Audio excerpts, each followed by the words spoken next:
सतगुरु जय गुरुदेव। सतगुरु जय गुरुदेव।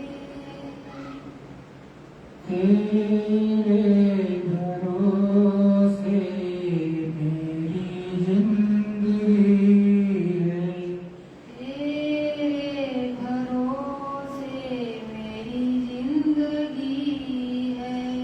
तेरे भरोसे मेरी जिंदगी है। तेरे भरोसे मेरी जिंदगी है। चरणों में तेरे मेरी बंदगी है। चरणों में तेरे मेरी बंदगी है। चरणों में तेरे मेरी बंदगी है। चरणों में तेरे मेरी बंदगी है। रात दिवस मैं तुमको न भूलूं। रात दिवस मैं तुमको न भूलूं। रात दिवस मैं तुमको न भूलूं।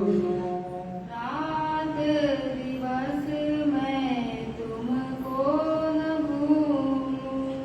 जो कुछ मौज हो सब कुछ सहूं। जो कुछ मौज हो सब कुछ सहूं। जो कुछ मौज हो सब कुछ सहूं। जो कुछ मौज हो सब कुछ सहूं। टूटे न नाता यही बंदगी है। टूटे न नाता यही बंदगी है। टूटे न नाता यही बंदगी है। टूटे न नाता यही बंदगी है। तेरे भरोसे मेरी जिंदगी है। तेरे भरोसे मेरी जिंदगी है। तेरे भरोसे मेरी जिंदगी है। तेरे भरोसे मेरी जिंदगी है। बनता नहीं है मुझसे साधन भजन। बनता मुझसे साधन भजन अब। बनता नहीं मुझसे साधन भजन अब। बनता नहीं मुझसे साधन भजन अब। चलती नहीं मेरी काबिज है मन पर। चलती नहीं मेरी काबिज है मन पर। रहे याद तेरी बस यही बंदगी है। रहे याद बस यही तेरी बंदगी है। तेरे भरोसे मेरी जिंदगी है। तेरे भरोसे मेरी जिंदगी है। धर्म व कर्म का भेद न जानूं। धर्म और कर्म का भेद न जानूं। अपना पराया कुछ भी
सद्गुरुजय गुरुदेव।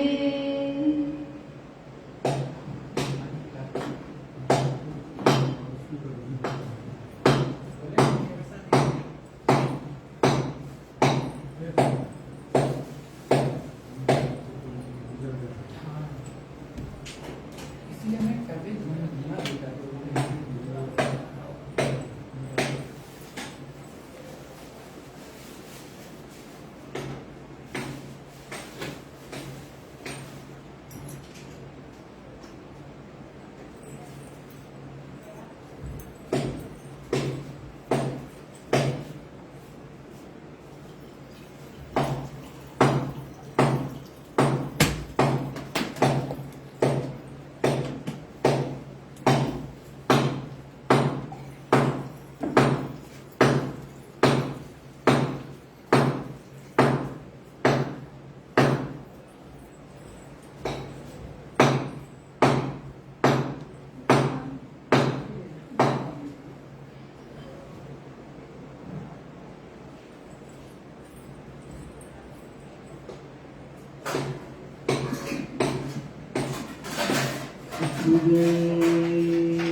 पानी दे जल्दी।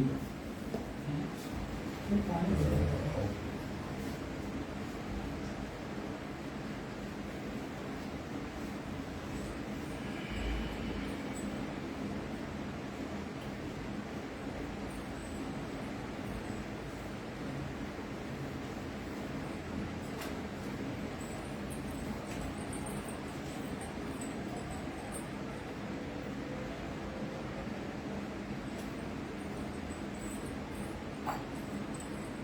जय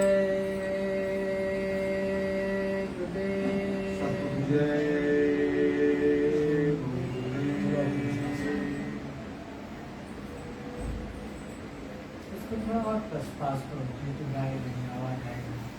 जहाँ आपको ना वहाँ गया थोड़ा आगे आगे और करो, यहाँ जहाँ आप खड़े वहाँ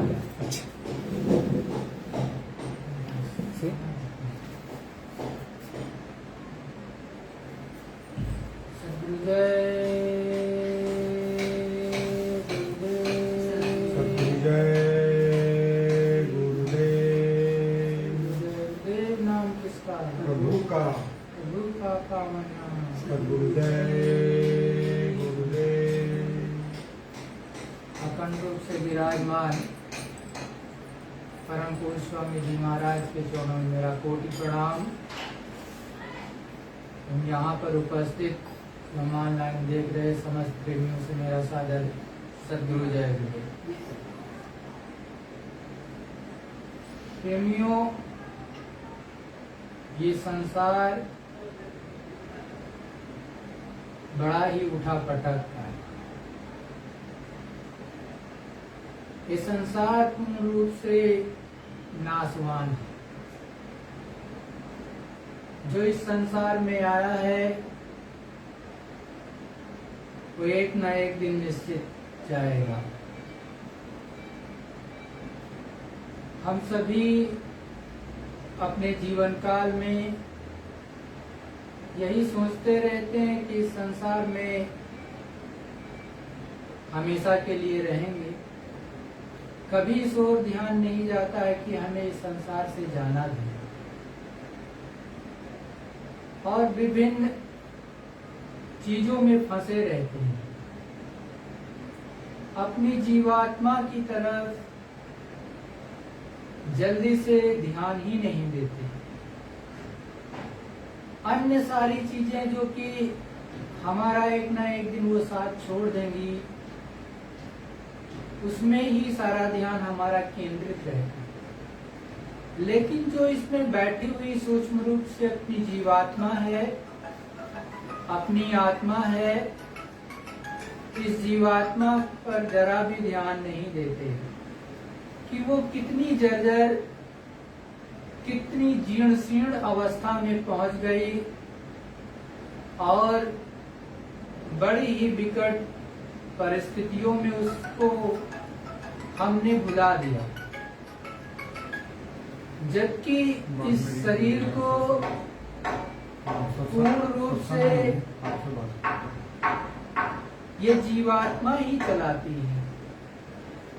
लेकिन हम आप सभी केवल और केवल शरीर, बाहर की मोह ममता, साथ ही साथ बाहर के नाते रिश्ते और शरीर पर ही ध्यान देते हैं या वस्तुओं पर देते हैं। कभी भी अपनी जीवात्मा पर फोकस नहीं करते, जबकि अंत में यही जीवात्मा के अंग संग और यही जीवात्मा ही इस शरीर से जब निकलेगी तब भी आपका वही साथी है। लेकिन हम और आप भूल भटक में इस संसार में रच बस रहे। कोई हमारे और अपने यहाँ से जाता है तो थोड़ा सा ध्यान देते हैं कि देखो वो बहुत अच्छे थे और अब नहीं रहे, चले गए। दुख भी होता है और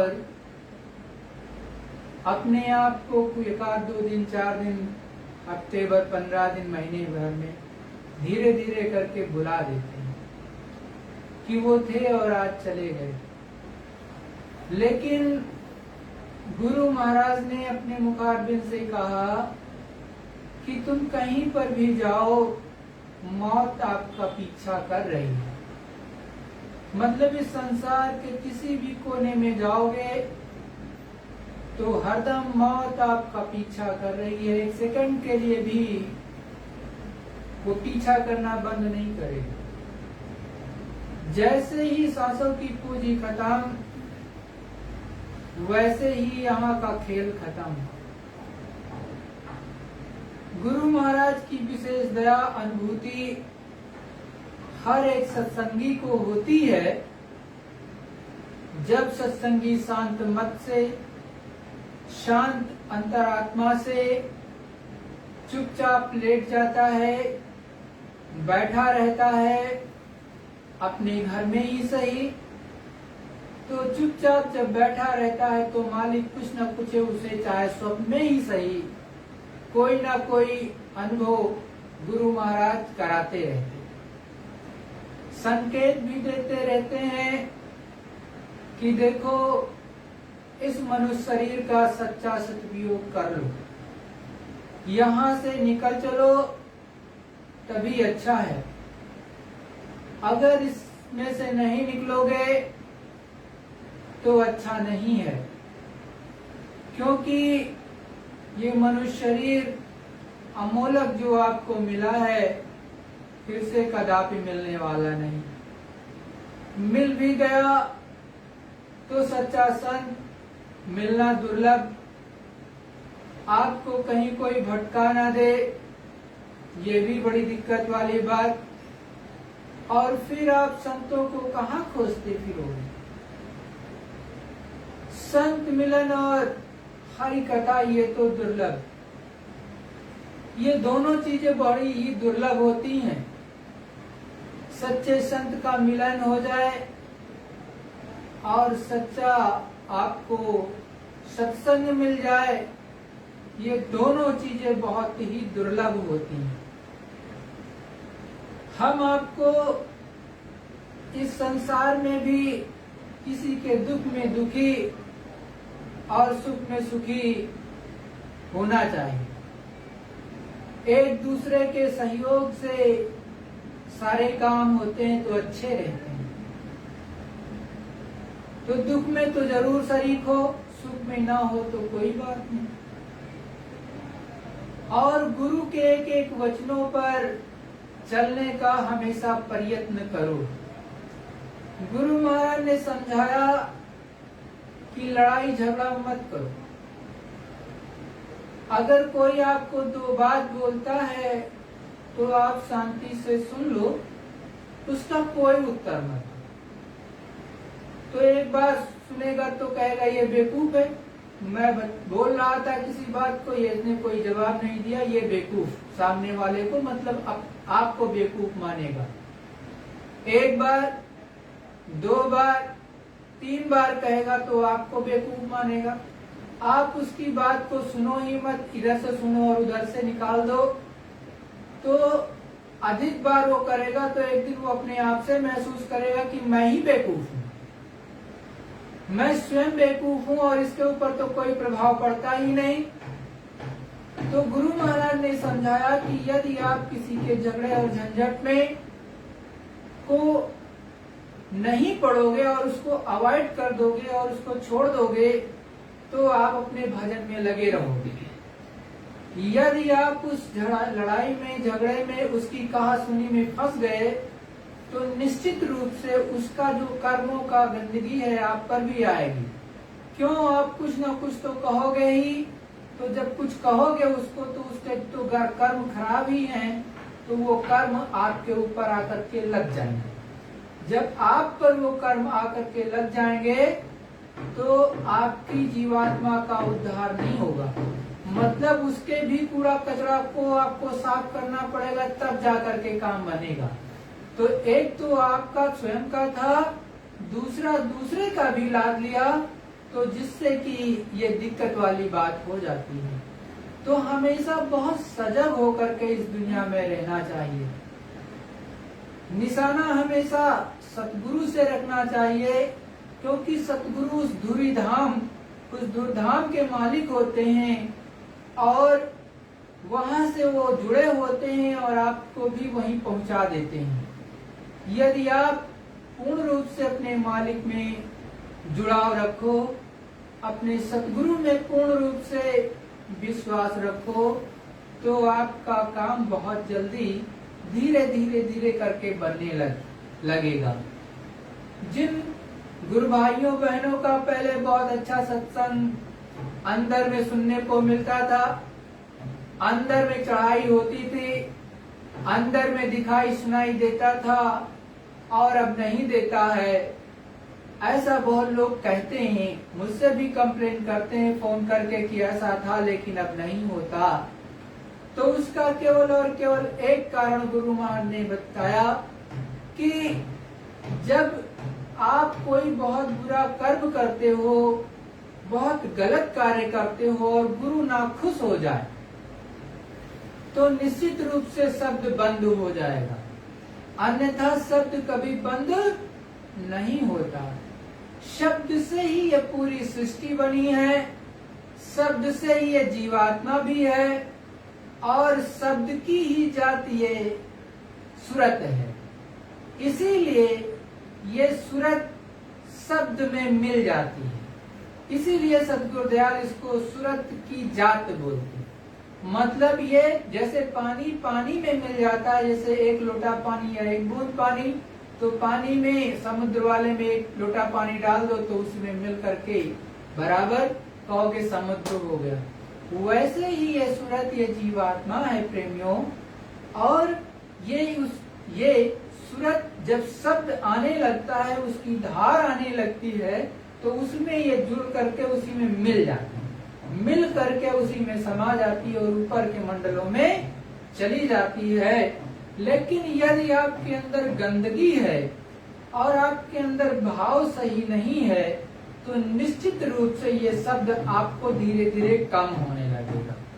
जैसे जैसे शब्द कम हो रहा है तो उसकी निरख और परख वैसे भी आपको स्वयं होनी चाहिए कि मेरा कहीं ना कहीं मैं कुछ गलत कर रहा हूँ। आत्मनिरीक्षण उस समय पर आपको करना चाहिए कि हम क्या गलत कर रहे हैं, कैसे अपने में सुधार करें कि हमारा शब्द ऊपर का जो है वो तेज हो जाए और जो गुरु महाराज हमको शब्द सुनाना चाहते हैं, जो दिखाना चाहते हैं, उसको हम देख पाएं अच्छे से।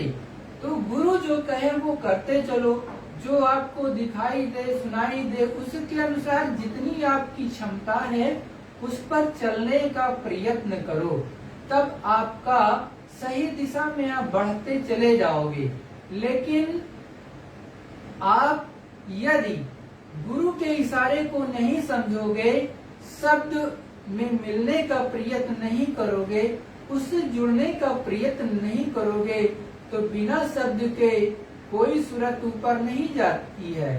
सूरत शब्द के द्वारा साफ भी होगी, आवाज के द्वारा साफ होगी, इसकी गंदगी सफाई होगी, और सूरत शब्द में ही से ही जुड़ करके सूरत शब्द को पकड़ करके ही तीसरे मंजिल, चौथे मंजिल, पांचवी मंजिल और सतलोक, अलग लोक, अगम लोक का विचरण करेगी। इसके अलावा कोई दूसरा रास्ता ही नहीं है, दूसरा माध्यम ही नहीं है कि आप ऊपर के मंडल में जा पाओ। आप अगर प्रकाश के माध्यम से ध्यान योग साधना से ऊपर बढ़ना चाहोगे, तब भी आपको दूसरे मंडल से ऊपर जा ही नहीं सकते हो, क्योंकि प्रकाश जो है, आप ध्यान मार्ग द्वारा प्रकाश को देखते हुए जब बढ़ोगे तो अधिकतम आप दूसरे मंडल तक जा सकते हो, ब्रह्म तक। उसके ऊपर कदापि नहीं जा सकते हो। आपको ऊपर कोई ले जाने का माध्यम ही नहीं मिलेगा शब्द के सिवाय। आप और दूसरे माध्यम से जा नहीं सकते। ये शब्द सतगुरु दयाल के हैं। तो जब सतगुरु दयाल ऐसा कहते हैं तब आपको समझना चाहिए, अरे शब्द तो झन झन करता हुआ, झनझनाता हुआ आता, कभी कभी देखोगे बड़े ही बुलंदी में आएगा और आपको जगाने के लिए, जागृत करने के लिए एकदम से झंझनाहट होने लगेगी, कई बार होगी। और जब सचेत हो जाओगे कि देखो गुरु की दया आ रही, तो तुरंत सजग हो जाओगे। और जैसे सजग हुए नहीं, उधर की तरफ थोड़ा सा ध्यान दिए नहीं, बस झन से लेकर के चला जाएगा। सेकंडों में काम होता है, यहाँ घंटों का काम नहीं है प्रेमियों। ऐसी मेहर सतगुरु की होती है और उस मेहर को पाने का हरदम प्रयत्न करो। गुरु महाराज देखो हमेशा समझाते रहे कि चातक होता है, वो स्वाति की बूंद को उस मालिक से प्रार्थना करता रहता है कि हमें एक ही बूंद दे दो, लेकिन स्वाति की बूंद, हमें स्वाति नक्षत्र का बूंद चाहिए। और एक बूंद ही पीता है, अन्यथा वो प्यासा रहेगा, मरना पसंद करता है। लेकिन वो दूसरे किसी नक्षत्र का पानी नहीं पीता, न जल ग्रहण करता है, और वो केवल स्वाति नक्षत्र की जो बूंद गिरती है, मुंह उल्टा खोल करके लेट जाता है, अपनी चोंच को खोल देता है, और एक बूंद उसमें मालिक को टपकाना ही पड़ता है, तब जाकर के उसकी पपीहे की पीर बुझाती है। उसी तरह से सतगुरु दयाल समझाते हैं कि ऐसा संगियों, ऐसा साधकों, आपको शब्द को प्राप्त करने में उसी पपीहे की तरह रहना चाहिए कि आपका काम बन जाए। आप देखो कि मालिक हमको कब दया की धार दे रहा है, शब्द कब सुनाई दे। ऐसी लगन अपने अंदर लगाओ प्रेमियों कि धीरे से आपको शब्द सुनाई देने लगे। जब शब्द सुनाई देने लगे तो उसमें मिलने का प्रयत्न करो, उसको पकड़ने का प्रयत्न करो। तो गुरु महाराज ने कहा कि ये शब्द तो जमूरा है। क्या है? शब्द एक जमूरा है, और एक बार जब आपको पकड़ लेगा तो छोड़ेगा नहीं।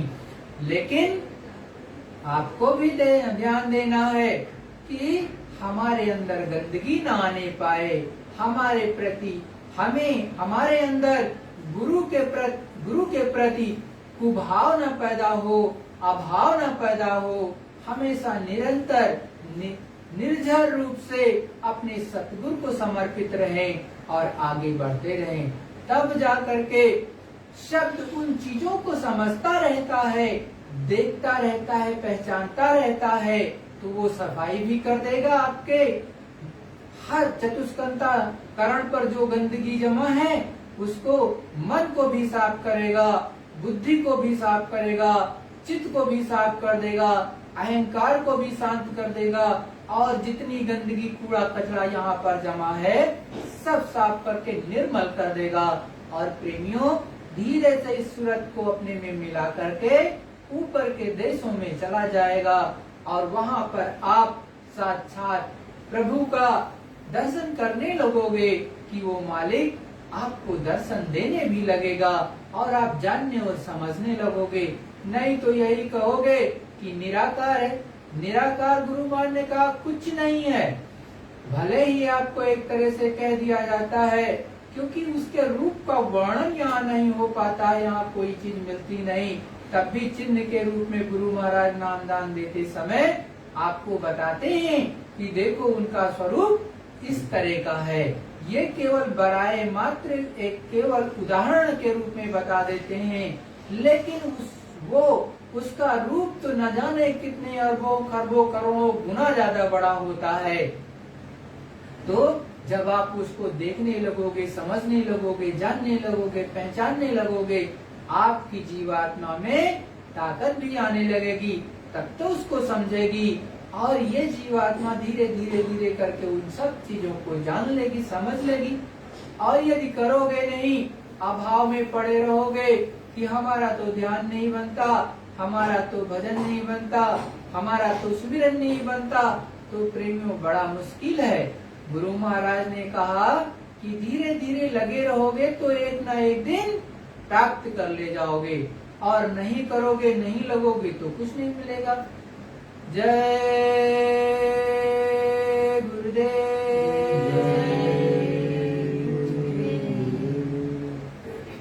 प्रेमियों, आज दरअसल माइक से आपको कुछ नहीं बता पाएंगे तेज आवाज में, क्योंकि कुछ दिक्कत है पड़ोस में, तो उसका भी ध्यान रखना है। तो उस चीज का ध्यान रखते हुए थोड़ा कम आवाज आपको मिलेगी, उसी में आप सुनो और ध्यान से सुनोगे तो सब सुनाई दे जाएगा।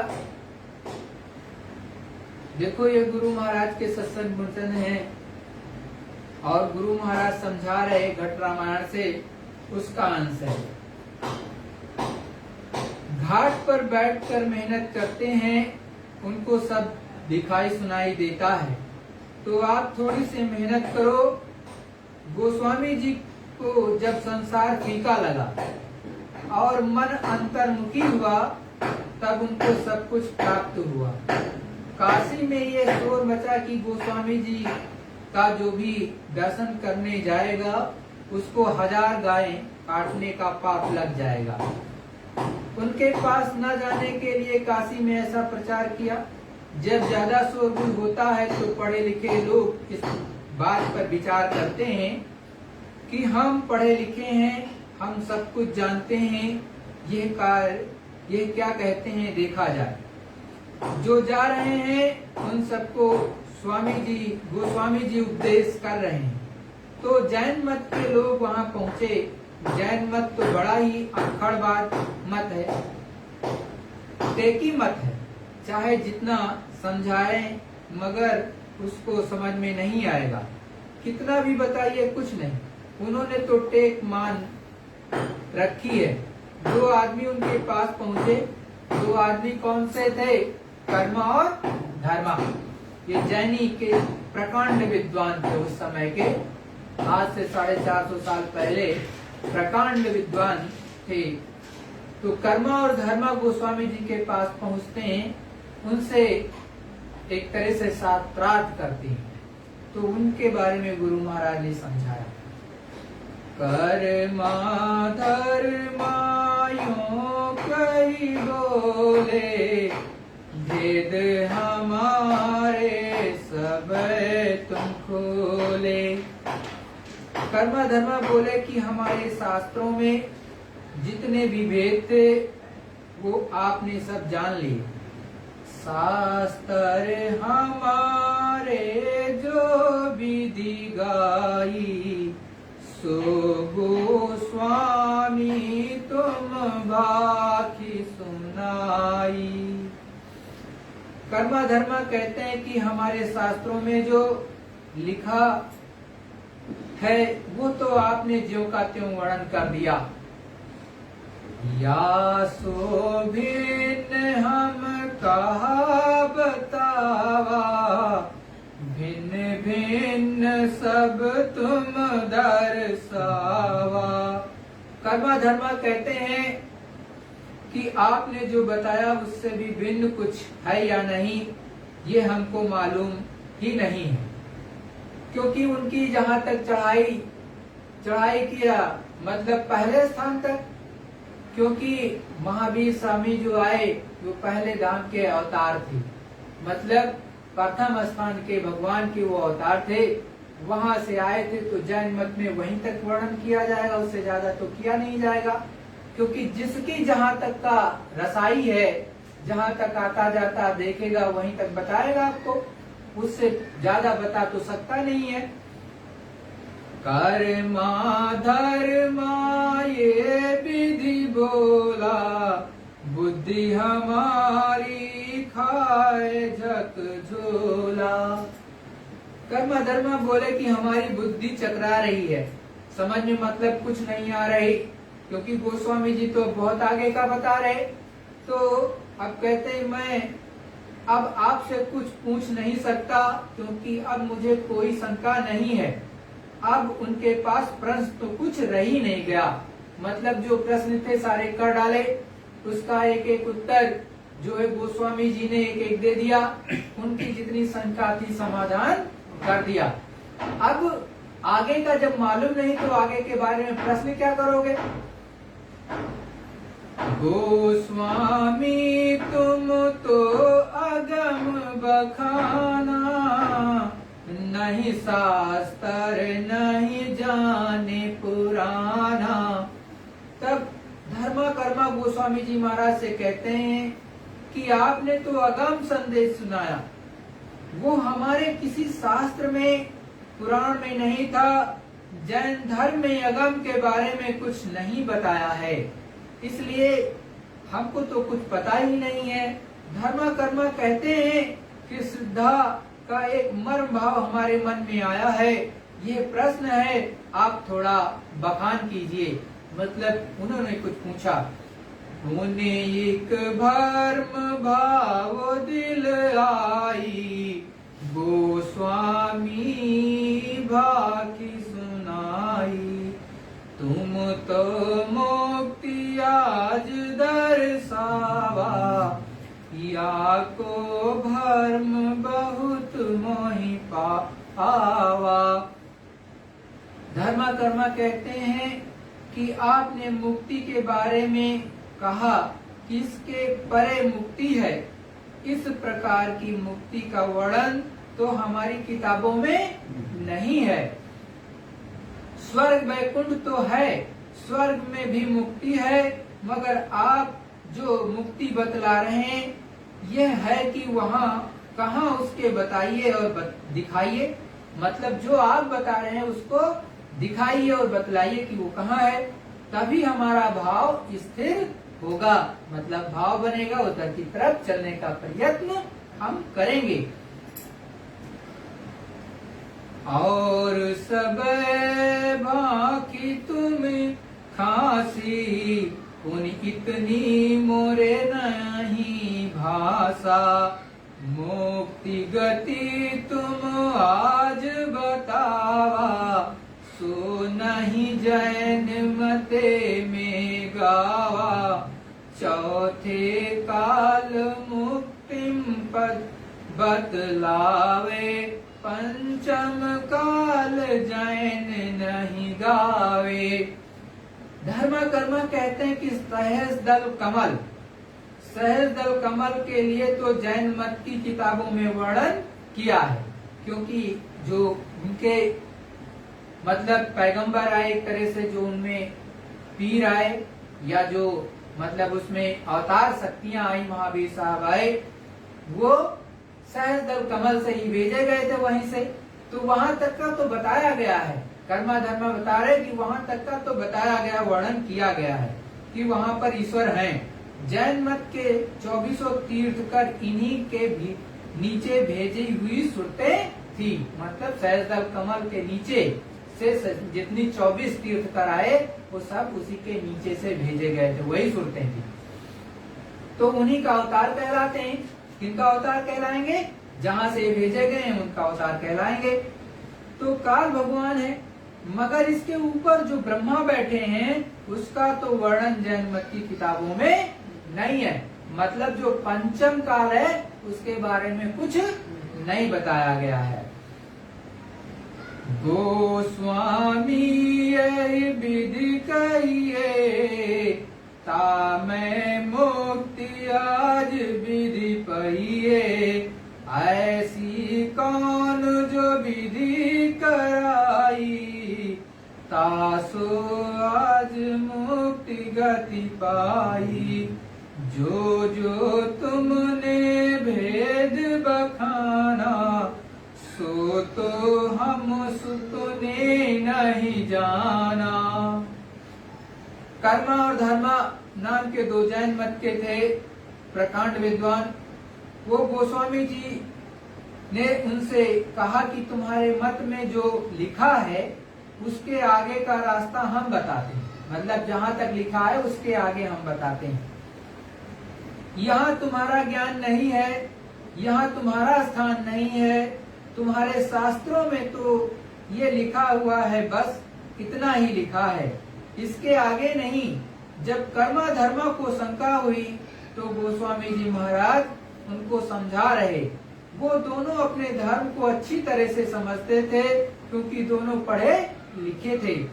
जब गोस्वामी जी ने जैन धर्म के शास्त्रों की पूरी बात खोल कर रख दी, तब फिर वो चतराए कि ये तो हमारे मत की सब बातों को जानते हैं। तो गोस्वामी जी ने समझाया कि देखो भाई, जब आपका मत नहीं जानता है, जहाँ तक से आए थे जो अवतार वहां तक का तो उन्होंने बता दिया। अब जब उनकी चढ़ाई ऊपर तक नहीं है, मतलब एक मंजिल जहाँ तक यहाँ मान लिया पहली मंजिल, अब इसके ऊपर दूसरी मंजिल है, उस मंजिल तक नहीं आप पहुंचे तो वहाँ का क्या वर्णन करेंगे। तो जब वहां पर पहुंचे नहीं तो वर्णन नहीं। तो गोस्वामी जी समझा रहे कि अब हम आपको इसके ऊपर का वर्णन बताते हैं कि क्या है क्या नहीं। वैसे तो प्रकांड विद्वान थे लेकिन समझदार भी थे कि उन्होंने समझने का प्रयत्न किया, और नहीं तो बहुत ऐसे लोग भी आते हैं जो कि अपने आगे कुछ मानते ही नहीं, तो वो संतों से फिर कुछ नहीं प्राप्त कर पाते क्योंकि उनके अंदर अहंकार आ जाता है। इसलिए गुरु महाराज समझाते हैं कि पढ़ने लिखने का भी अहंकार लोगों पर आता है। तो पढ़ लिख करके अहंकारी हो जाते हैं, लेकिन वो बुद्धि का ज्ञान होता है। तो बुद्धि का ज्ञान आपकी जब जीवात्मा छूटेगी शरीर से तो खत्म हो जाता है, फिर सारा लोक गया खत्म। लेकिन जीवात्मा का कोई ज्ञान अगर अर्जित कर ले तो कभी खत्म नहीं होता है, वो शाश्वत होता है, सनातन है। जब से की जीवात्मा तब की है, ये चीज खत्म ही नहीं होगी। या ते कछु हम भिन्न दर्शाई, ताका भेद कहो समझाई। कर्म धर्म गोस्वामी जी महाराज से कहते हैं कि आपने हमारे शास्त्रों से जो अलग बताया वो हमारे शास्त्रों में नहीं है। जो आपने बताया उसका चिन्ह भी हमारे शास्त्र में नहीं लिखा है, नहीं देखा उसमें कहीं पर ये बात बताई गई हो। तुम्हारे मत की पूछो बाता, ताकि प्रथम करो विख्याता। गोस्वामी जी कहते हैं कि तुम्हारे मत में और क्या है वो बताओ, और कोई शंका होगी तो मिटा देंगे। तुम्हारे मत में जितना लिखा है वो तो मैंने तुमको पूरा समझा दिया। तुम्हारे मत से आगे थोड़ा नहीं, बहुत कुछ है। मतलब जो आपका मत जहाँ तक जानता है, जहाँ तक उस ज्ञान रखता है, उससे आगे तो बहुत बृहद है। आगे की व्याख्या तो मैं अभी बताऊंगा तुमको। ये विधि भिन्न भांति कही भाखी, कर्मा कहो और को साक्षी। गोस्वामी जी ने कहा कि हमने जो अलग बतलाया उसका कोई प्रमाण तुम्हारे शास्त्रों में नहीं है। हम तो कोई प्रमाण दे देंगे, पुराण वेद शास्त्र इनमें भी प्रमाण नहीं है, इनमें कहीं पर भी इसका प्रमाण नहीं है। क्योंकि जितने आए हैं पहले स्थान से आए हैं, पहले स्थान से ऊपर आए नहीं। ये जितने हैं तो आपको ऊपर का ज्ञान कहाँ से देंगे। या को विधि विधि बतलावे, सो सब भेद भाव दर्शावे। गोस्वामी जी कहते हैं सब भेदभाव बतलाएंगे और दिखाएंगे। हमको पूछी पूछ विधि वाणी, सो तुम सब सब कहो बखानी। गोस्वामी जी ने कहा कि तुमने जो पूछा उसका हमने जवाब दिया, अब तुम भी तो कुछ कहो, जो भी तुमको कहना है कहो। तुम यही मानते हो कि तुम्हारा मत सबसे अच्छा है, बड़ा है। ऋषभ देव कहाँ रहते हैं हमको बताइए। तो वो धर्मा कर्मा तो ये वेद जानते ही नहीं है। ऋषभ देव कहाँ रहते हैं, तो वो धर्मा कर्मा तो ये वेद जानते ही नहीं। उन्होंने तो किताब पढ़ी है, उसका जो भावार्थ है वही जानते हैं। बाकी उनको रास्ता तो मालूम ही नहीं है कि भाई जब कभी देखा नहीं, किताब तो पढ़ लिया। अब जैसे किताब में रामचंद्र जी लिखा है, सत्य तो है, राम जी हैं, इसमें कोई दो राय नहीं है कि राम जी नहीं है।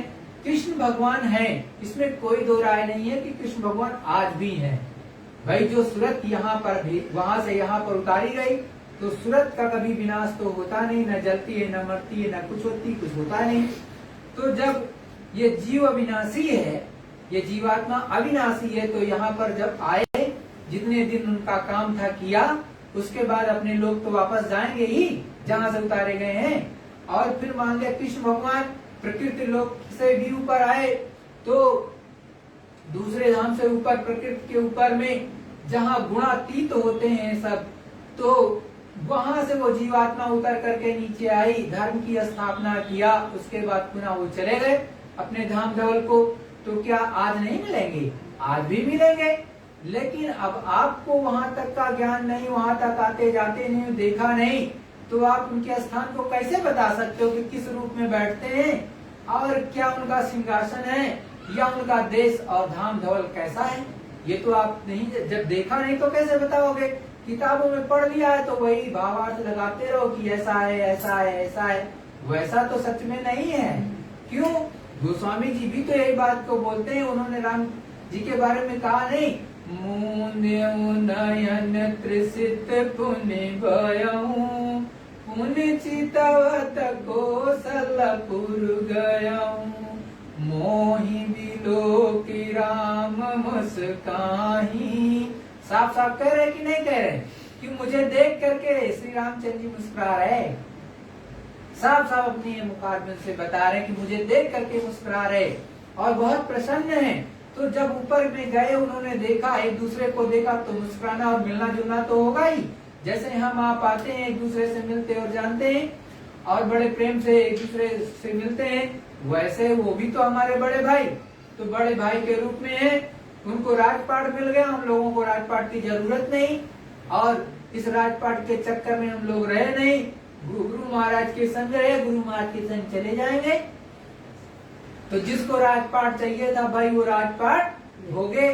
और गुरु महाराज ने कहा भी है कि जासुराज प्रजा दुखारी, सोनप होए अवस नरक अधिकारी। और ये भी कहा है, प्रजा अगर बहुत दुखी रहेगी तो ऐसे राजा को नर्क में जाना पड़ता है। वो हमारे राजा ही है, सच्चाई में ज्यादा कुछ करेंगे भाई गड़बड़ तो वैसे भी गुरु मान ने कहा उनको हमेशा देश से निकाला मिल गया, एक तरह से नर्क है। मतलब बुरा मत मानेंगे, हम उनकी बुराई नहीं कर रहे हैं जो बैठे हैं, लेकिन सच तो यही है कि समस्त जीवात्माओं के लिए खुली छूट है कि सत्य लोग धाम में प्रवेश कर सकती हैं, पुनः जो आई हैं यहाँ पर फिर वापस जा सकती हैं, लेकिन पहले स्थान के धनी को न दूसरे स्थान के धनी को न तीसरे स्थान के धनी को न चौथे स्थान के धनी को न 12 और को बिल्कुल निषेध है कि वो वहाँ फटक नहीं सकते, अंदर प्रवेश नहीं कर सकते। अब उसकी मावज नहीं होगी मालिक की। अब निकाल दिया तो देश, निकाला दे दिया, क्योंकि ये तो राज जाते थे, कैसा चाहते थे सत्पुरुष जैसा चाहते थे, सत्पुरुष करतार जैसा चाहते थे, खुद ही राजा बनना चाहते थे मालिक के आगे। तो कहा जाओ भाई तुमको थोड़ा थोड़ा दे दिया, उसे मौज करो, बात खत्म। तो हमेशा छोटे बन करके रहो।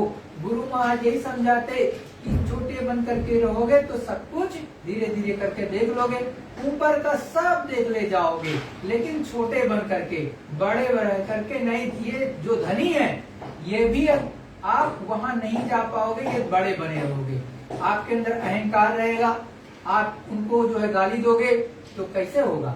अब कहो मैं सच्चाई बोल रहा था तो यहाँ मैं नहीं गाली दे रहा था, बड़ी साफ बात, मैं किसी को गाली नहीं देता।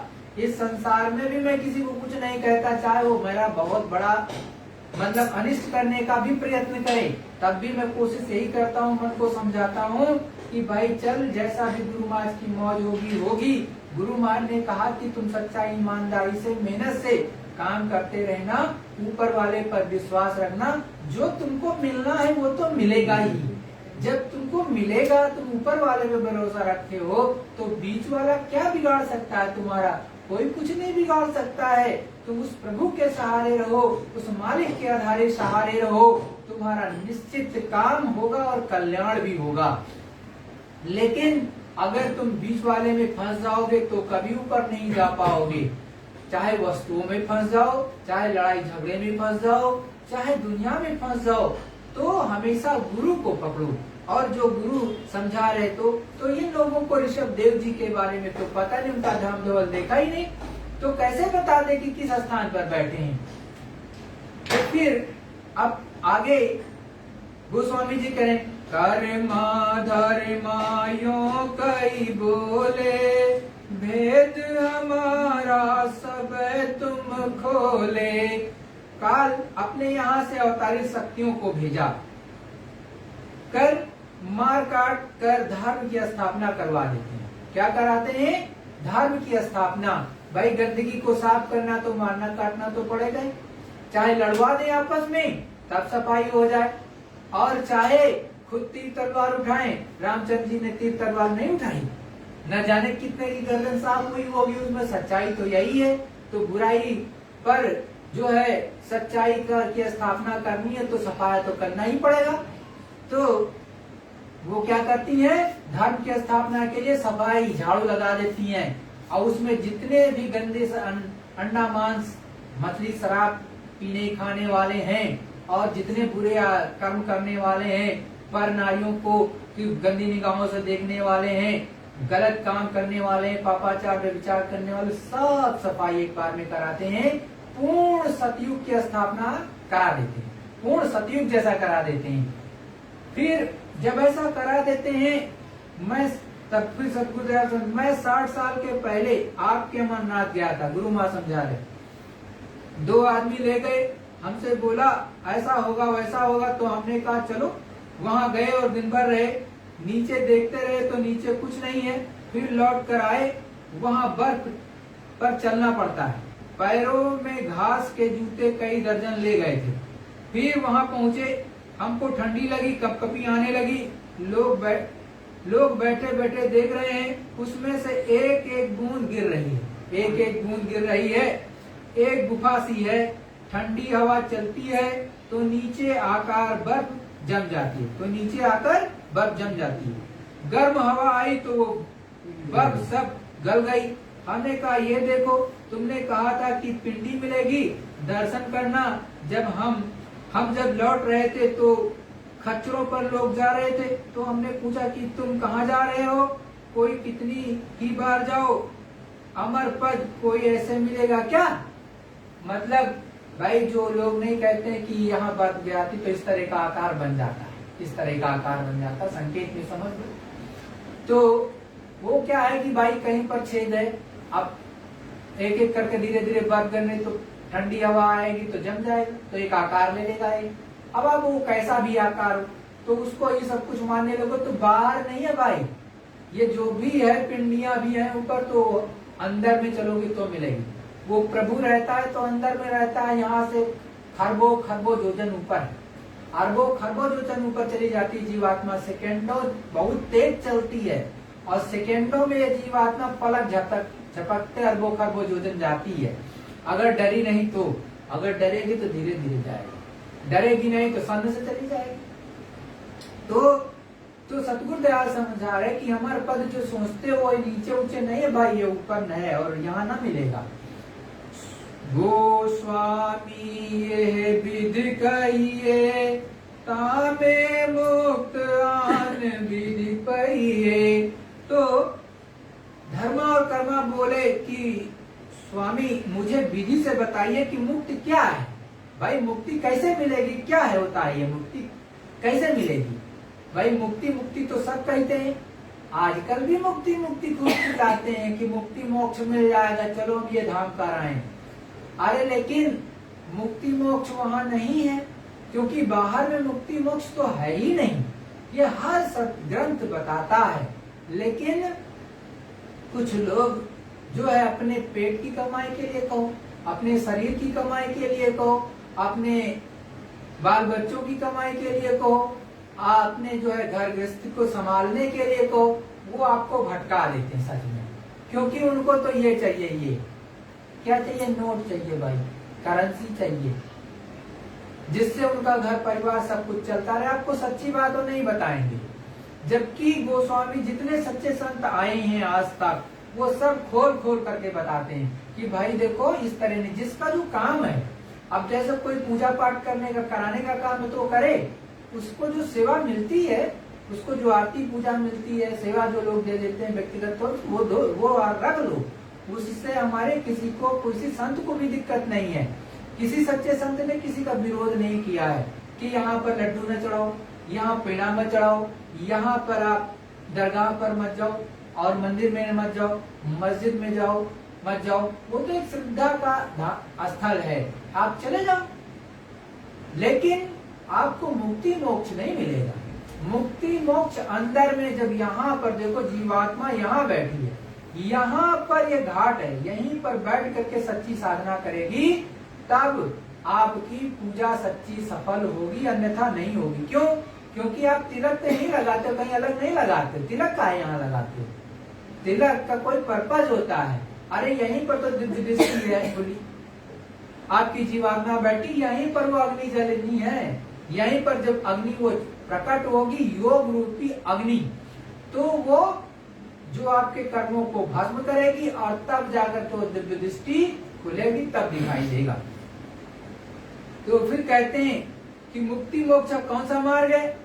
तो कहते हैं ऐसी कौन जो विधि कराई, तासो आदि मुक्ति गति पाई। ऐसा कौन सा रास्ता है, साधन है, भजन है, जिससे हम आदि मुक्ति को प्राप्त कर लें। जिज्ञासा बस पूछ रहे हैं विद्यार्थी, तो आचार्य से पूछेगा ही और वो बताएंगे। मतलब भाई विद्यार्थी का तो काम ही है पूछना, अगर वो पूछेगा नहीं तो आचार्य क्या बताएगा? आचार्य तो तभी बताएगा, और ज्यादा तब बताएगा जब ज्यादा से ज्यादा जिज्ञासु हो। मतलब शिष्य ज्यादा से ज्यादा जिज्ञासु, जितना खोज करके पूछेगा उतना वो बता देंगे। और आपके अंदर अगर जिज्ञासा ही नहीं है तो वो भी नहीं बताएंगे, क्या जरूरत है? मतलब आपके अंदर चाव नहीं है, भाव नहीं है, आगे बढ़ने का उत्साह नहीं है, तभी तो कोई प्रश्न नहीं है। नहीं तो प्रश्न होगा ही होगा भाई। अगर हमारी साधना नहीं बन रही तो हम अपने गुरु से बार बार कहें गुरु मात तो साधना नहीं बन रही, कहाँ, या तो हमसे गलती हुई कोई भी हो तो माफ कर दीजिए, दया कर दीजिए। और यदि हमारे अंदर भाव ही नहीं आगे जाने का तो हम क्यों प्रार्थना करेंगे? नहीं करेंगे, बैठे रहेंगे। दुनिया मस्ती मार रही, हम भी मार रहे रहेंगे। लेकिन जब ऊपर से जब बरसात होगी दंडों की, तो उसका तो सब कुछ झेलना पड़ेगा। और बचेगा सोई जो उस प्रभु की याद में दिन रात जगा होगा। उसी को तो रक्षा मदद होती है, सबकी थोड़ी ना होती है। तो कह रहे जो जो तुमने भेद बखाना, सो तो हम सुपने नहीं जाना। तो कर्मा धर्मा गोस्वामी जी से काशी में कह रहे हैं कि आपने जो कुछ भेद वर्णन किया, जो समझाया, हमने उसको स्वप्न में भी नहीं जाना। मतलब जागृत अवस्था कौन कहे, स्वप्न में भी नहीं जान पाए। मतलब हमको आज तक तो किसी ने बताया ही नहीं। तो बताएगा भी कौन? बताएगा तो वही जो ऊपर तक आता जाता होगा, जो सच्चा होगा, जिसने देख रखा होगा, वही बताएगा। तो अब तो गोस्वामी जी के पास पहुंच गए, सब कुछ खोल करके बता रहे। जो शास्त्र कहे पुराना, सो तुम मुख से करी बखाना। जो शास्त्रों पुराणों में लिखा है वो आपने बगैर शास्त्रों के ही वर्णन कर दिया। मतलब बिना देखे आप तो मुखारबिंद से ही पढ़ करके बता दिए। लोगों को तो पलटना पड़ता है कि कहाँ पर क्या चीज लिखा है, तब शास्त्रार्थ करेंगे या 6 महीने पहले तैयारी करेंगी उसकी, कि एक एक चौपाई रट जाए कि कहाँ क्या बोलना है। और नहीं तो फिर उससे टाइम लेंगे कि भाई शास्त्रार्थ तो नहीं होगा, हम फिर से जाकर के कुछ ज्ञान अर्जित करेंगे और इस दिन तारीख को फिर से मिलेंगे, तब आगे का हमारी आपकी शास्त्रार्थ होगी। लेकिन जो ऊपर तक आता जाता है तो उसके लिए शास्त्रार्थ कोई माने नहीं रखता, क्योंकि वो तो यहाँ से देखता रहता है कहाँ क्या लिखा है। भाई पहले स्थान के धनी ने लिखवाया ऋषि मुनियों के द्वारा, तो उनको तो ऐसे पता है कहाँ क्या लिखा है, तो वो ऐसे देख लेते हैं तुरंत। आपसे चाहे आँख खुली हो चाहे बंद हो, उनके लिए क्या है? उनके लिए तो सब कुछ सामने ही रहता है, हर पल दिखाई देता रहता है अंदर बाहर। ये जीवात्मा का खेल बड़ा निराला है प्रेमियों। वो बैठे बैठे ये बाहर वाली आँख भी खुली हो तब भी सब कुछ पता चल जाएगा, और ये चाहे बंद हो तब भी पता चल जाएगा। कुछ ऐसा नहीं है कि जो भेद नहीं पता चलता। गुरु की दया रहे बस आप पर। और गुरु जो अनामी पुरुष करतार हो, जो सत्पुरुष करतार हो, जो सब कुछ देख रहा हो, तो उसके लिए क्या है? वो तो सब कुछ ऐसे बताता चला जाएगा। तो बड़ा ही गुरु की मौज और मर्जी कि वो एक एक चीज बता रहे।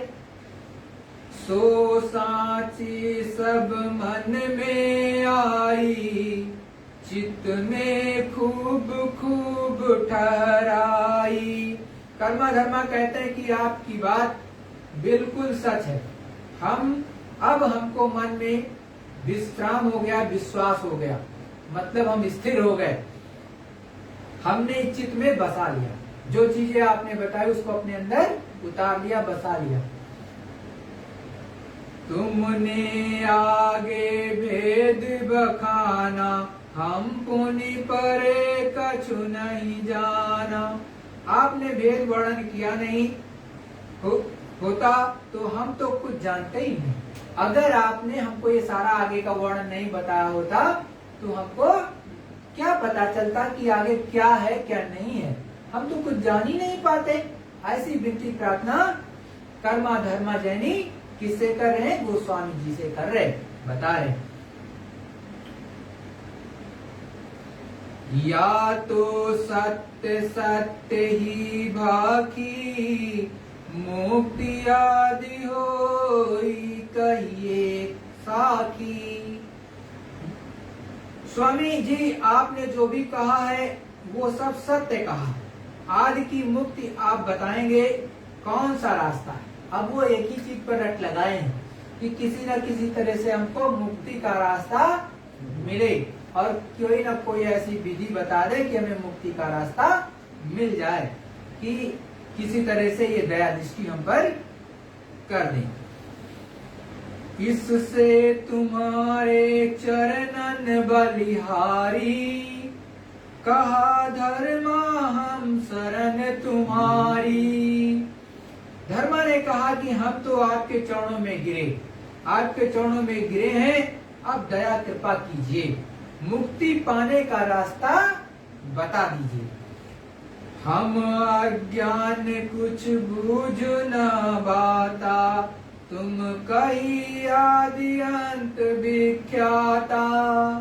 कर्मा धर्मा कहते हैं कि स्वामी जी हम तो पूछना भी नहीं जानते कि पूछना क्या है। आपने आदि और अंत दोनों का भेद बताया। जैसे बच्चा माँ की गोद में शरण ले लेता है, ऐसे ही हम दोनों ने शरण गोस्वामी जी के चरणों में ले ली। मुक्ति भाव मोको दर्शाओ, मोरे दिल का भ्रम नसाओ। कहते हैं कि मन का भ्रम मिटा दीजिए और मुक्ति भाव दर्शाइए। धर्म अस विधि बोल, गोस्वामी दीन दयाल करो, मुक्त विधि गति खोल, भाग्य अगम गम सब खोल।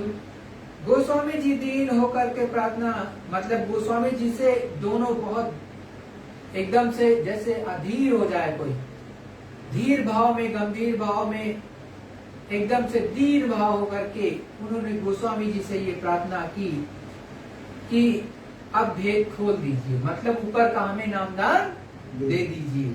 ये गोस्वामी कहत बुझाई, कर्मा धर्मा सुनो, आगे कहूँ लखा, मुक्ति विधि दर्शाए के।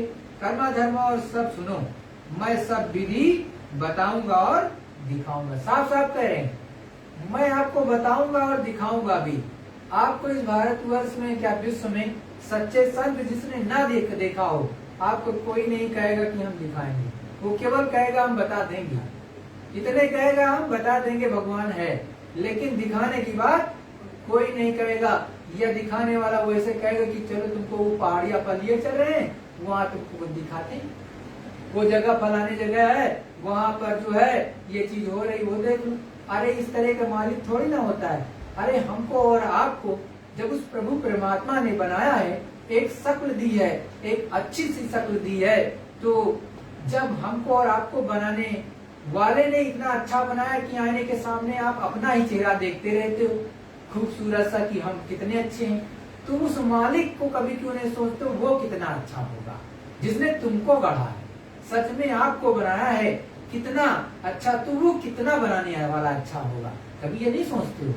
और उसका रंग रूप किस तरह का आलीशान होगा जब आपको इतना अच्छा बना देता है, और इस तरह से कि आप अपने आप को लगते रह जाते हो या किसी दूसरे को देखते रह जाते हो, तो वो बनाने वाला कितना प्यारा और कितना अच्छा होगा।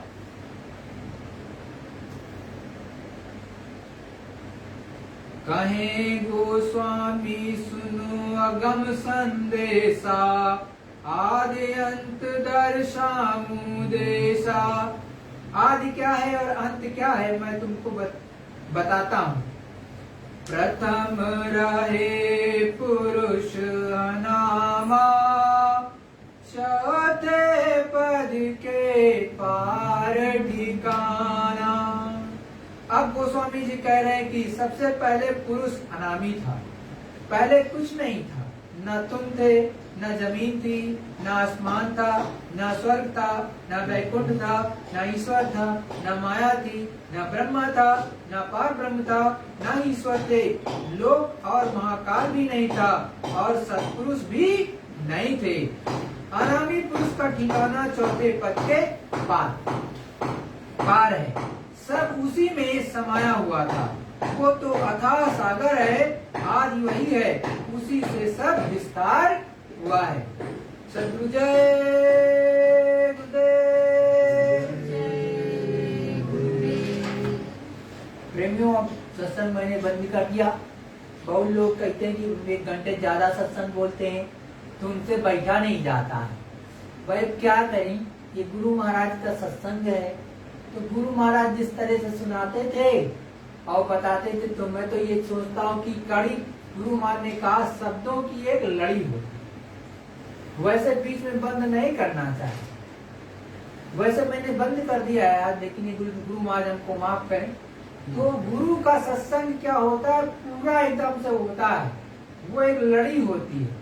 तो अपने शरीर को इस तरह बनाया जाता है कि कम से कम घंटा 2 घंटा बैठो, और इस तरह नाच गाना लोग देखते हैं तो कहो 2-3 घंटे तक आंख गड़ाते रहे। अरे भाई, मान लिया पालथी मार के बैठे हो सत्संग में और शरीर दर्द करने लगा तो पैर खोल लो, उसमें क्या दिक्कत है? खोलने में कोई दिक्कत थोड़ी ना है भाई। उस मालिक की प्राप्ति हो जाए, उस प्रभु का सच्चा दर्शन हो जाए और मालिक मिलन का सच्चा भेद पता चल जाए, तो इससे क्या बड़ी बात है भाई। हम भी तो बैठते हैं, हम तो एक पर एक पलथी मारते तो नहीं पैर रखते। जैसे आप लोग एक के ऊपर पैर एक रख लेते हो, ऐसे आपकी आदत होगी, लेकिन मैं कभी ऐसा नहीं करता हूँ।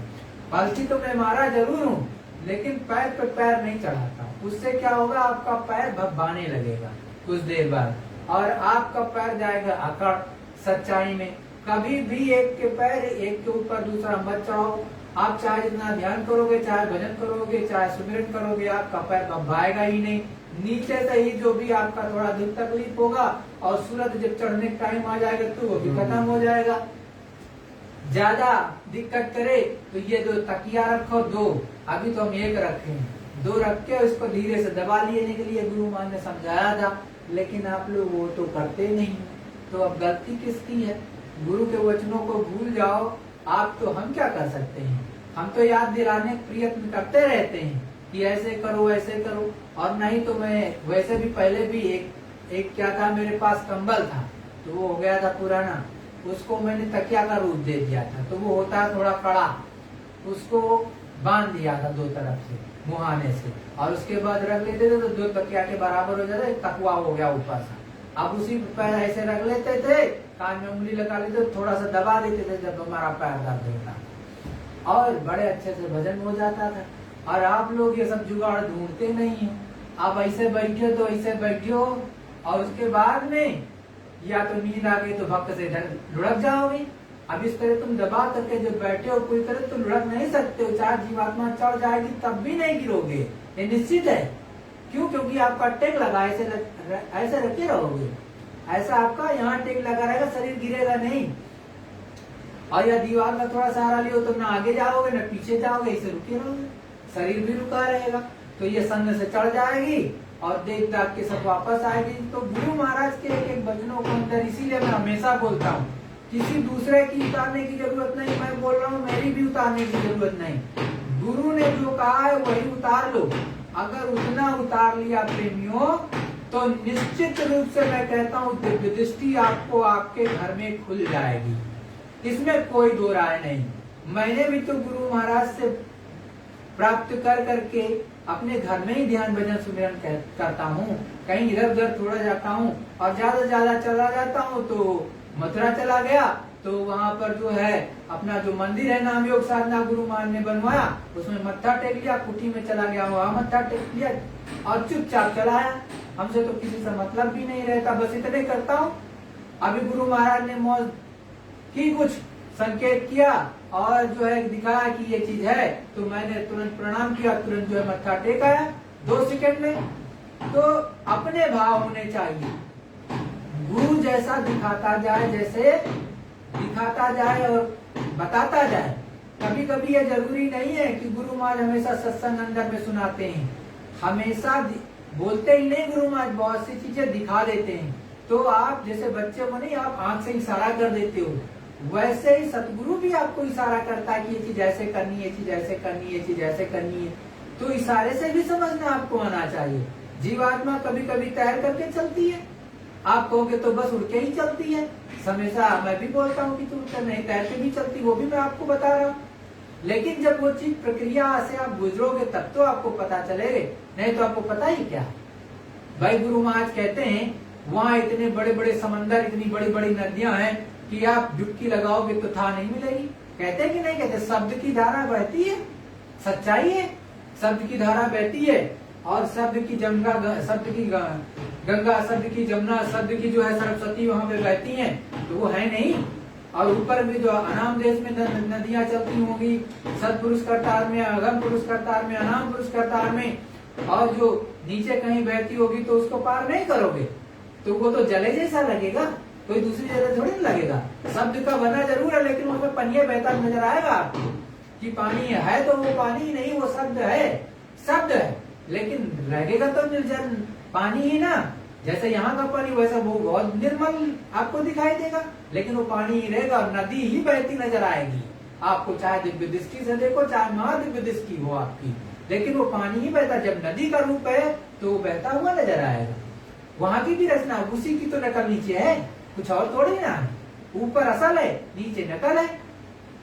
तो प्रेमियों, जब उस पर चलना आ जाएगा, आप चल करके कभी देखोगे, गुरु महाराज की जब ऐसी मौज होगी तो चला के भी दिखा देंगे, तैरा देंगे तो जान जाओगे कैसे तैरा भी जाता है, तब आप बता भी पाओगे।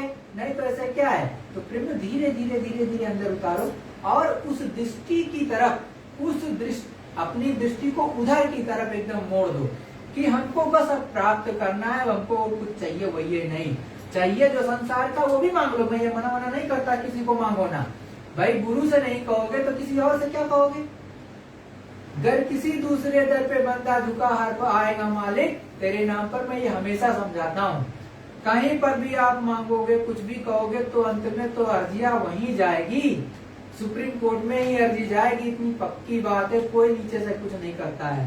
तो गुरु महाराज के अंत में फिर पास चली जाएगी, क्योंकि जब तक उनका दस्तखत नहीं होगा, उनकी स्वीकृति नहीं होगी, तब तक आपको वो चीज ऊपर से अलाउ नहीं होगी, नहीं मिलेगी।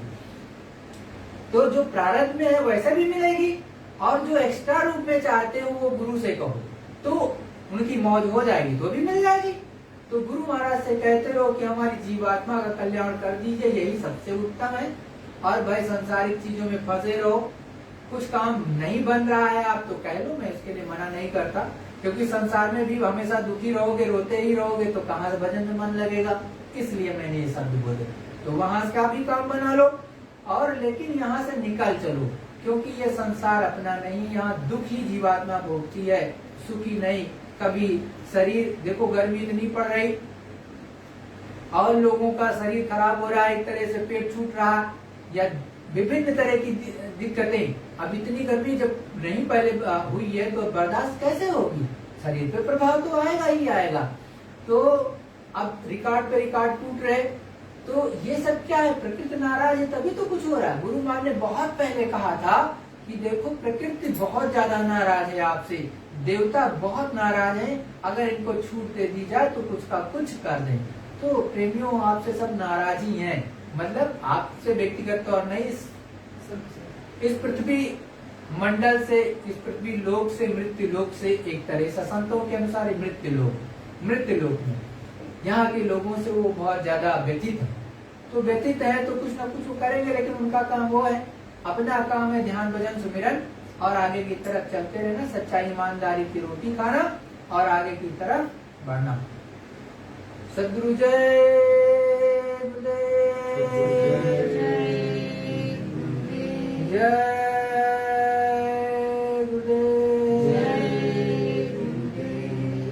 प्रेमियों, एक प्रार्थना होगी, तत्पश्चात आप जहाँ पर विश्व में होंगे, जहाँ से भी सत्संग सुनो, चाहे अभी सुना तो अभी, चाहे घंटे बाद, 2 घंटे बाद या 10 दिन बाद, जब भी सत्संग सुना करो प्रेमियों, तो हो सके तो ध्यान भजन सुमिरन जरूर किया करो, क्योंकि सुमिरन ध्यान भजन ही मेन है, और तो सब बेकार है। और भजन सुमिरन ध्यान भजन तभी होता है जब भाव बनता है, जब तक भाव नहीं बनेगा तब तक भजन नहीं बनेगा, सुमिरन नहीं होगा, ध्यान नहीं होगा, ये मन भाग जाएगा। तो प्रेमियों, सत्संग में जरूर शरीक हुआ करो। हम भी बहुत दूर चले जाते हैं या आ जाते हैं, लेकिन कोशिश करते हैं संडे का सत्संग हो जाए। मन भी कभी कभी दगा देते हैं, लेकिन इस मन को मारता ना पड़ता है कि सत्संग हो जाए। गुरु महाराज ने कहा है कि रविवार या बृहस्पतिवार में सत्संग में जरूर शरीक हुआ करो। तो ये आप सबकी जिम्मेदारी। अब तो ऑनलाइन मीडिया भी चलता है, डिजिटल मीडिया भी चलता है, नहीं आ पाते हो तो ऑनलाइन शरीक हो जाओ। विश्व के किसी भी कोने में रहते हो तो क्या फर्क पड़ता है, वहीं पर चुपचाप बैठ करके ध्यान भजन सुमिरन भी कर लिया। अब तो ऊपर वाले की ऐसी दया है कि आपको फिजिकली भी नहीं जाना है तब भी आपको घर में सत्संग मिल जा रहा है, इससे बड़ी बात क्या है। और जब गुरु महाराज की मौज होगी, जब वो खुद स्वयं से सुनाना शुरू करेंगे तो वहां से जाके सुन लेना, और आस पड़ोस में हो तो चले आना चाहिए। भाई शरीर तो हमेशा आराम ही मांगता है, ऐसा नहीं मन तो धोखा ही देता है, इसमें कोई दो राय नहीं। चाहे हमारा हो या किसी का हो, धोखा देता ही देता है। ये तो कितना भी चाहता है कि ये किसी तरह से इसका मन मोटा करो, यहाँ से काम खत्म करो। ये ऊपर वाले का ऐसा है ही, बनाया ही है। भाई आज्ञा महाशक्ति ने आदेश ही ऐसा कर रखा है। भाई पहले स्थान के धनी ने आज्ञा महाशक्ति को कर रखा, आज्ञा महाशक्ति ने निचले वालों को कर रखा है, तो अब वैसा ही है। लेकिन ये अर्जी है मेरी गुरु महाराज की तरफ से, मर्जी तुम्हारी है। करोगे तो पार हो जाओगे, नहीं करोगे तो आप चलो। कहाँ जाना है ये आपको डिसाइड करना है। ये गुरु महाराज के शब्द है, ये मेरे बड़े नहीं है। सदगुरु जय गुरुदेव, जय गुरुदेव, गुरु का ध्यान कर प्यारे, गुरु का ध्यान कर प्यारे, बिना इसके नहीं छूटना, बिना इसके नहीं छूटना। नाम के रंग में रंग जा, नाम के रंग में रंग जा, मिले तो ही धाम निज अपना, मिले तो नाम निज अपना। गुरु की शरण को दृढ़ कर ले, गुरु की शरण को दृढ़ कर ले, बिना इसका नहीं शरणा, बिना इसका नहीं शरणा। लाभ और मान क्यों चाहे, लाभ और मान क्यों चाहे, पड़ेगा फिर तुझे देना, पड़ेगा फिर तुझे देना। कर्म जो जो करेगा तू, कर्म जो जो करेगा तू, वही फिर भोगना भरना, वही फिर भोगना मरना। जगत के जाल से ज्यों त्यों, जगत के जाल से ज्यों त्यों, हटो मर्दानगी करना, हटो मर्दानगी करना। बड़ा बैरी है मन घट में, बड़ा बैरी है मन घट में, किसी को जीतना कठिना, किसी को जीतना कठिना। पढ़ो तुम इसी के पीछे, पढ़ो तुम इसी के पीछे, और सब ही जतन तजना, और सब ही जतन तजना।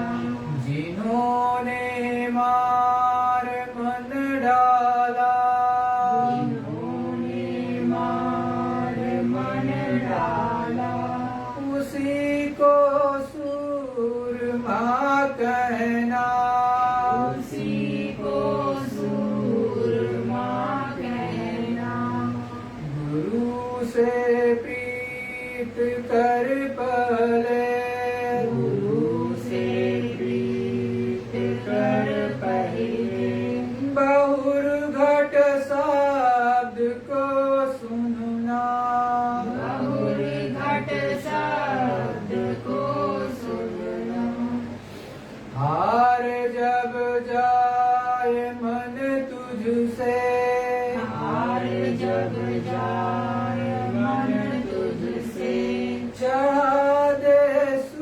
सूरत को गगना, चढ़ावे सूरत को गगना, और सब काम जग झूठा, और सब काम जग झूठा, त्याग दे इसी को गहना, त्याग दे इसी को गहना, गुरु का ध्यान कर प्यारे, गुरु का ध्यान कर प्यारे, बिना इसके नहीं छूटना, बिना इसके नहीं छूटना।